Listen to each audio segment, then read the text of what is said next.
Alors notre projet part d'un constat qui est celui d'une difficulté à articuler deux principes qui sont le principe de la justice environnementale et le principe de la justice sociale.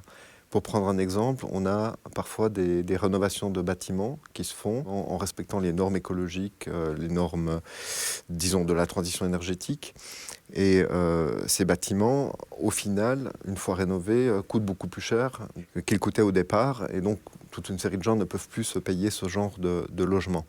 C'est un exemple parmi d'autres d'une manière ou de la manière dont parfois une politique environnementale peut contribuer à créer de nouvelles injustices sociales.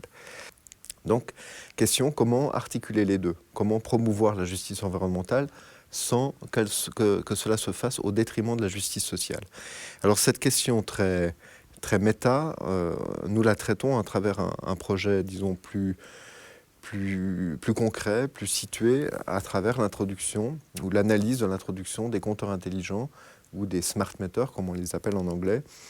Et ce qui nous intéresse, c'est de voir, dans le cadre d'une innovation technologique, comment les acteurs se situent, comment ils prennent position, comment ils opèrent des jugements.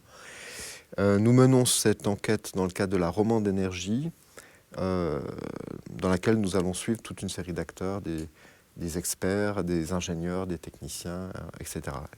Donc nous espérons pouvoir, à l'issue de ce projet, offrir une sorte de panorama des différentes positions, des différents jugements, peut-être de détricoter des situations compliquées où les principes s'opposent ou ne se complètent pas, en offrant aux acteurs un outil, disons, sociologique de réflexivité, d'autocompréhension de la situation.